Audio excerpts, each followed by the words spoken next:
سنة وانتم طيبين بمناسبة العام الدراسي الجديد. دبري ووفري واعملي لولادك الكب كيك الاقتصادي. بيضة واحدة بس هيطلع معاكي 12 وحدة كب كيك. ايه رأيكم؟ يلا بينا نشوف عملتها ازاي.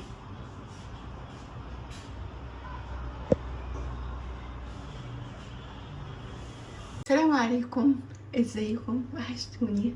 النهارده بقى هنعمل كب كيك اقتصادي. طبعا اهل المدارس داخله واحنا عايزين الحاجات بقى تولع. ربنا يصلح حالنا جميعا ويفكها من عنده. هنعمل كب كيك اقتصادي ببيضه واحده، وهنشوف ان هو يطلع لنا عدد كب كيك كتير حلوه ان شاء الله. نسمي الرحمن ونقول المقادير النهارده مع القوالب الكوب اللي هو المعياري. هنيجي هنا طبعا في بيسألوني هنا ده واحد، شو مكتوب عليه واحد اهو، بصوا واحد. التاني مكتوب عليه نص كوب، بصوا اهو. التالت مكتوب عليه يعني حاجة سهلة قوي، تلت كوب وربع كوب. يبقى احنا هنا في الاول خالص عندنا كوب ونص دقيق. يبقى هنحط هنا كوب نمليه. طبعا هو الكوب ده بيتعمل كده، احنا بنفرده كده، نفرده خالص كده اهو. ونحط كوباية ونص دقيق. طبعا نحط الكوباية الاول وبعد كده نحط النص اهو. نحط الكوباية اوبا بصوا بقى، طبعا انا كده غلطت هنا. انا عملت طبعا الكوباية وطلعت كتير قوي اهي، لان انا بصور بايد وغلط كده. فانا هعملها ازاي؟ شوفوا بقى، هنجيب سكينة كده اهي ونقوم عاملين ايه الكوباية كده نمسحها كده اهي. نعملها مخصوص عشان المدارس اهي. بس نشيلها كده، يبقى كده كوباية اهي. يبقى دي الكوباية، نقوم جايين حاطينها كده عشان نبقى نستعملها. النص كوباية بقى هناخد اللي هي النص كوب اللي هو اللي بعده كده، ده اللي هو النص كوب. هنحط فيه الدقيق وبرده نمسحه بالسكينة برضو كده عشان ميبقاش فيه دقيق كتير. عليكم السلام ورحمة الله وبركاته. عملت هنا نص كوباية بقى، هجيب برضو السكينة كده واقوم ايه مسحها كده، مش بكبسها، ما بكبسهاش، بسيبها كده لوحدها. وهقوم اخد النص الكوبايه دي واحطها على الكوبايه اللي انا عملتها. يبقى احنا كده اخدنا الكوبايه ونص دقيق. عايزين بقى ناخد نص كوبايه سكر. نص كوبايه سكر يبقى هنا. طب هنا مكانها دقيق، هحاول ان انا افضيها خالص كده وامسحها بمنديل اي حاجه كده اهو، افضيها خالص واجي لكم تاني.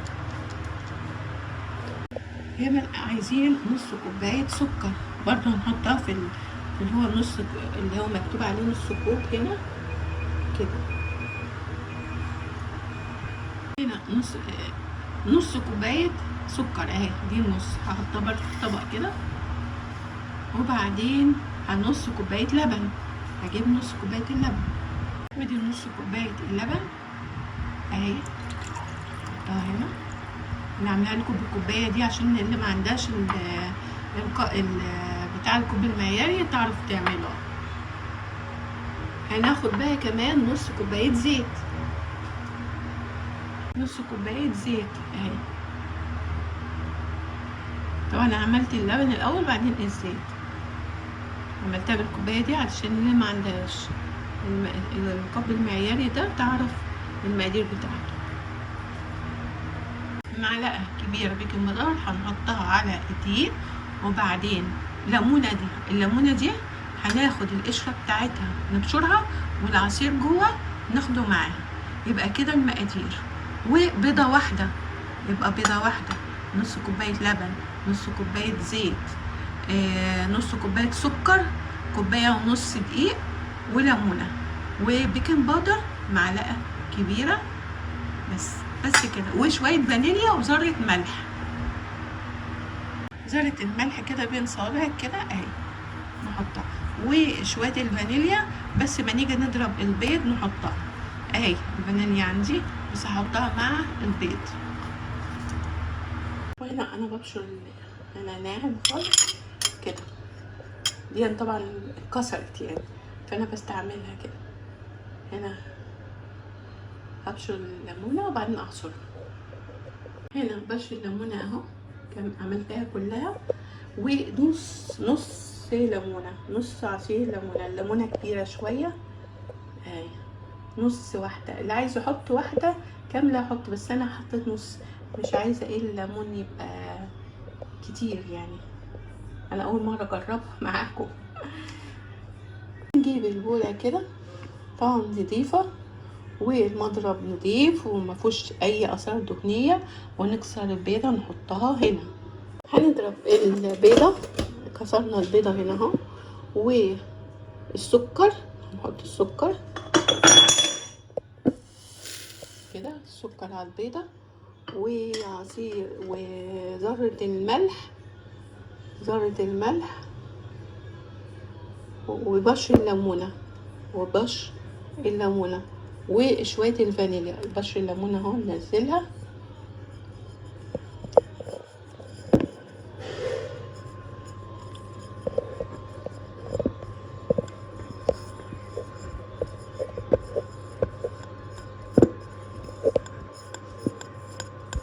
كده، والفانيليا نحط الفانيليا كمان.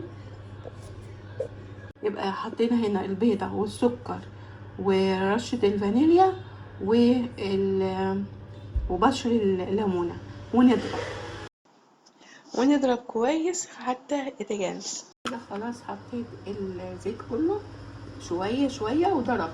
هنحط بقى اللبن على طول، نحط اللبن كده على طول ونضرب برضو. حطينا اللبن كده شوية شوية برضو، نحطه كله على بعض مش هيجرح حاجة. حطينا نص كوباية اللبن وهنضرب برضو.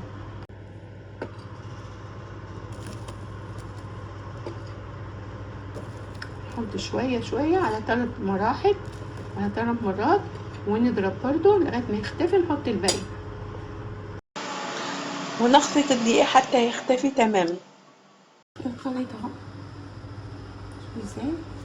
هنحط بقى هنا دلوقتي الليمون، عصير نص ليمون اهو، ونضرب برضو كل حاجة نحطها نضرب. يلا بقى اعمليه علشان تجربيه وادعيلي ان شاء الله يطلع معاكم حلو ويعجبكم باذن الله. وما تنسونيش شير ولايك واشتراك في القناه عشان يوصلي كل ما هو جديد، وكمان عشان تشجعوني والقناه تكبر بيكم. هنلاقي الخليط تقل. هنا الخليط زي ما انتم شايفينه كده اهو، ده قوام الخليط. هناخده بقى نحطه في الكب كيك ونشوف هيطلع في كام واحده. حطيت هنا الخليط في قمع كده عشان يبقى سهل عليا ما تعبش. فهعمل ازاي بقى؟ هنعمل كده اهو. عندي كيس نايلون، نحطي في كيس نايلون ونحطي، نعمل كده. بسم الله الرحمن الرحيم.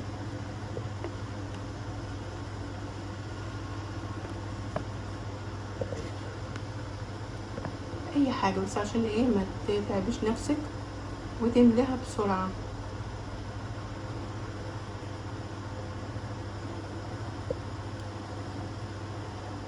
انا عملت هنا مبدئيا الصينيه كلها 12 واحده، مش عارفه بقى هتاخد 12 ولا هتاخد ايه.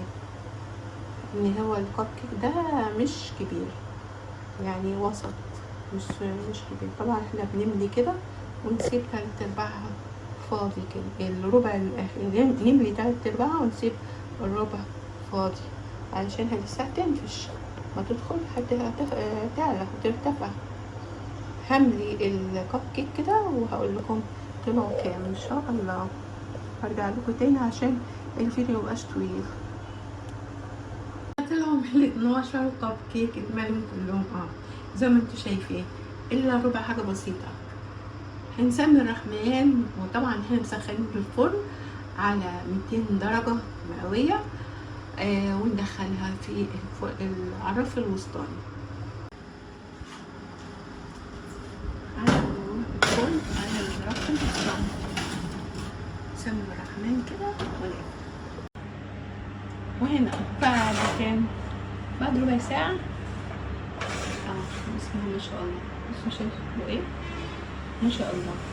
ولو انا حطيت طبعا احط اي حاجة احطها جواه عشان اشوفه. وهنا بعد ما برد الكب كيك هنفتح واحدة ونشوف عمل ايه القشرة بتاعتها ازاي. سامي الرحمن كده ونشيل واحدة، بصوا لونها ازاي وهشة، يعني تمسكيها كده خفيفة. شوف بقى هنا نحطها كده ونشوف، يعني بيضة واحدة عملوا 12 وحدة كب كيك، تخيلوا. يلا بقى نشوف هنا تبقى شكل النتيجة ازاي، القشرة بتاعتها. نفتح الورقة بتاعتها كده بالسيب بتاعها كده عشان نفتحها ونشوف الهشاشة بتاعتها. كب كيك اقتصادي أهمية للمدرسة. طبعا حاجة بقت غالية قوي، يعني مفيش أحسن، يعني أقل من كده. اقتصادي، بيضة واحدة و12 كب كيك، يعني كده ولا خيال. بصوا بصوا شكلها ازاي،